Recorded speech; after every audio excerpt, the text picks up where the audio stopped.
Hey guys, what's up and welcome back to my channel. So today we're going to be talking about a piece of news that I came across rather randomly. Thank you, email notifications, for letting me know because I had no idea. The topic of today is going to revolve around a school shooter. Every time I discuss school shooters, there is a recurring question that comes up, which is a lot of school shooters, including this one allegedly, according to the newspapers anyway, wanted to go down in notoriety. They wanted fame, right? And there has been a long-standing argument that we shouldn't use the school shooter's name in order to not give them the satisfaction of making that wish come true, which in one sense I understand. And I do think we should make sure to have the victims' names out there. That being said, it's very difficult to also discuss a topic without discussing the person involved or without really naming them. So anyway, if you guys have any ideas on how I should handle that, you can let me know. So the article notification that I got was from the New York Post, and it was titled, "Jennifer Crumbley gives shocking testimony on school shooter son Ethan. I wish he would have killed us instead."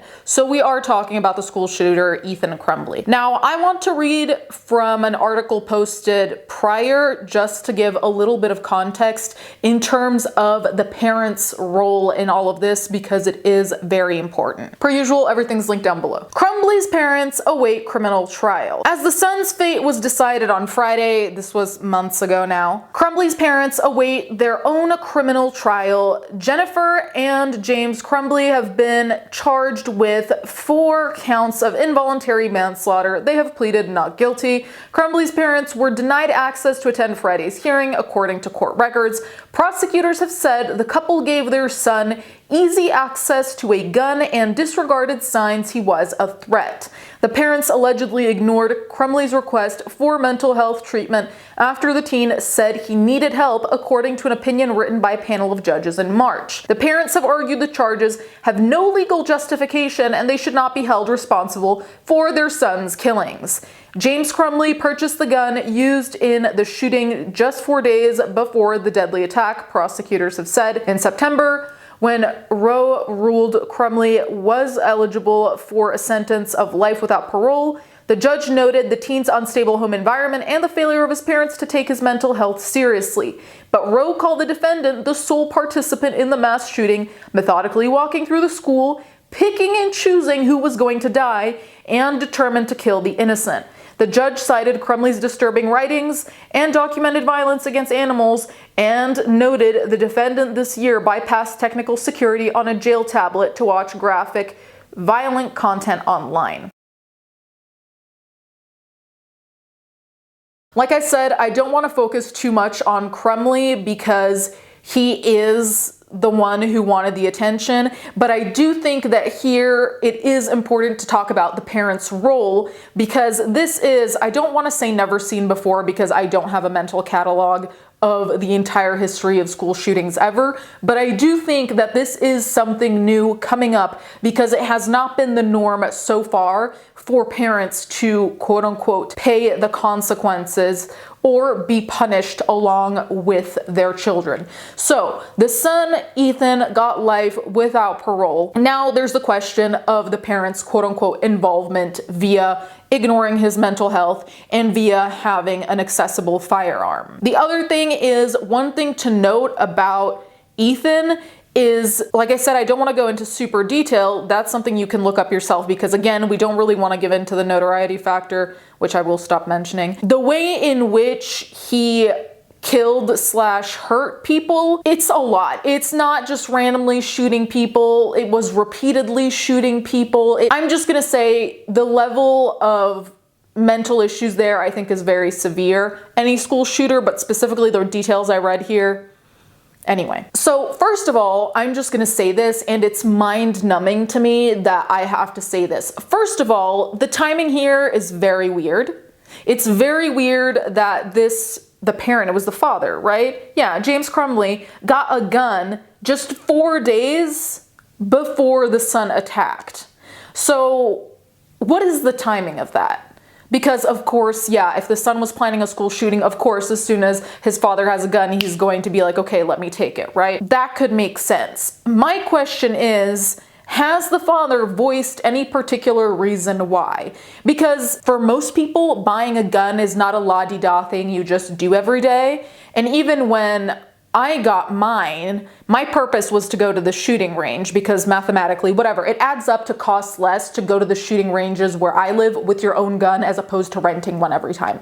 Anyway, so when I did buy one though, it wasn't like I just woke up one day and was like, hey, you know what? And it had a purpose. The purpose was the shooting range, right? Here, I'm like, okay, what was it for? Was it for home defense? And in that case, what triggered that? And again, depending on where you live, you're allowed to get a gun, but it's normal that people would ask, why now? Because the timing, or like, why then? The timing, I'm wondering. Oakland County prosecutor and Crumbley's defense team presented evidence over the summer at a so-called Miller hearing required when prosecutors seek a life sentence without possibility of parole for a minor defendant. The state argued the premeditation of Crumbley's attack justified a finite sentence. Prosecutors played audio messages in court in which the teen said, "I'm going to be the next school shooter," and that he would, quote unquote, have so much fun. The defense asked the court to consider mitigating factors like Crumbley's difficult home life and his ignored pleas for his mental health treatment.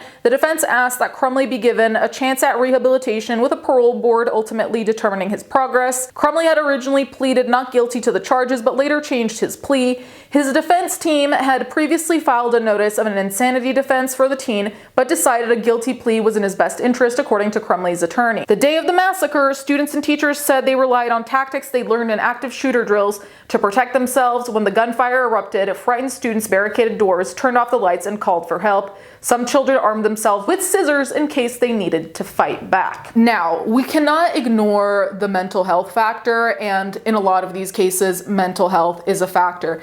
Is that a factor that excuses anyone's actions? No. But in this particular case, Ethan, when this occurred, was a minor. He was 15, I believe. And that's something we need to keep in account. I mean, because it does make a difference. Again, it doesn't remove your responsibility. You still did what you did.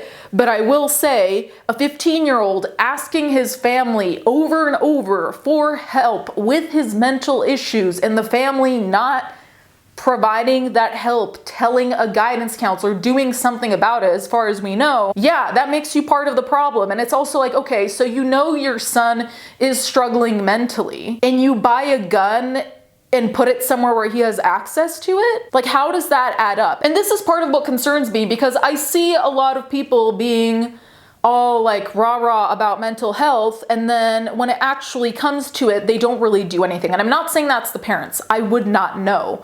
But I just know from what I've seen firsthand, there are so many people out there, some of whom are parents, who are like, you know, mental health is so important, blah, blah, blah. And then when it's their kid, though, they need to suck it up. When it's their kid, oh, it's not that serious. There are people who are less fortunate than you. Get over it. I felt like that at your age too. There are a bunch of things. And again, this is not me excusing any actions by him, but the parenting here, not great from what I can tell. So moving on to the article I actually got the advertisement for. Jennifer Crumbley gives shocking testimony on school shooter son Ethan. I wish he would have killed us instead. So that statement is, I genuinely did not know how to react when I read that. Michigan school shooter Ethan Crumbley's mom shifted the blame onto her husband for giving their son access to the gun used in the massacre and said she wished he would have killed us instead. Jennifer Crumbley testified in her unprecedented involuntary manslaughter trial Thursday that she had nothing to do with buying or storing the 9mm handgun, and that it was her husband, James, who she had cheated on with a fire captain who was in charge of gun safety and maintenance in their home. Again, why was there a gun in a household that has an unstable teen? This is basic 1 + 1 math. Why is this? I can't make it make sense. I really cannot. It seems like such an unnecessarily stupid risk. Put aside any school shooting possibility. What about the possibility that he would have hurt himself? Is anyone awake here? A lot of this seems like it was evitable. I think that's the thing. I just didn't feel comfortable being in charge of that. It was his thing, she told jurors. I didn't feel comfortable putting the lock thing on it. Crumbley said James and Ethan bought the firearm together on Black Friday while she was out shopping on her own. Their son was only 15 at the time. Asked if she objected to the purchase, Crumbley said no. I was more angry that they cut into our Christmas tree time, she explained. I usually cut my Christmas tree down right after I get back from shopping, but I had to wait for them, so I was irritated. So they bought the firearm together. So again, Ethan is responsible, but as a father, how do you think, yes, my son does not feel well mentally. He's asked for mental health support. I'm not going to give him that, but it is Black Friday, so we are going to go buy a gun. And this isn't even anti-gun agenda from me, because I like going to the shooting range. I like being able to do that. But this is dumb as hell. Like, what is this? What did you think? Ethan later invited his mom to go to a shooting range with him, and Jennifer posted photos about the outing on social media. In court, she described her mother-son excursion as a fun day and said she was flattered that Ethan had asked her to go with him and not his dad, who was busy making DoorDash deliveries. But she otherwise denied having any connection to the gun, which was stored in a locked box with a key kept in a beer stein. So I'm gonna be a little bit annoying and nitpicky. I've kind of been that this whole time, but a lockbox as a safe does next to nothing, truly. You can throw a lockbox to the ground depending on what kind of lockbox it is and it will just break open. So that's another question, but if you cannot keep the weapon out of a child's hands, a minor's hands, or even an adult's hands that you don't want to have hands on it, you should not have a gun in your house. I've asked myself if I would have done anything differently. I wouldn't have. I wish she would have killed us instead, Jennifer said, referring to her son gunning down 4 students. Jennifer, who is facing 60 years in prison if convicted, stopped short of calling herself a victim, saying she did not want to disrespect those families that truly are the victims of this, but she lamented that she and her family did lose a lot. You lost everything, defense attorney Shannon Smith said. We did, Jennifer agreed. Jennifer, 45, and her husband, James, 47, are accused of making the gun accessible at home and not addressing their son's mental health struggles. They are the first parents in the U.S. to be charged in a mass school shooting committed by their child. Ethan Crumbley, now 17, was sentenced in December to life in prison without the possibility of parole for killing 4 students and injuring 6 others, and a teacher at Oxford High School on November 30th, 2021. Now, I do agree that to an extent, the parents are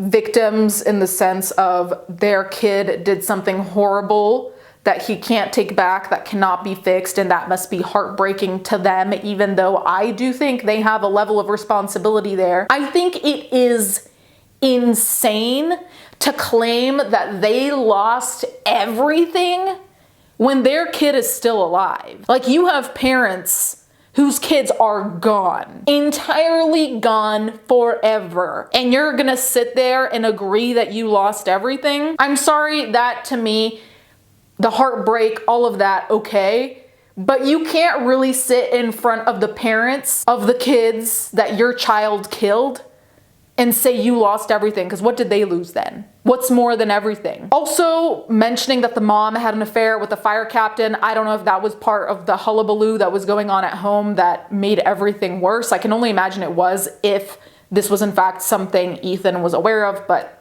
I don't know about any of that. Anyway, you guys let me know what you think in the comments down below. Do you think that generally speaking, and specifically in this case, parents should be involved legally as well if their child is a minor and is part of or orchestrates a school shooting?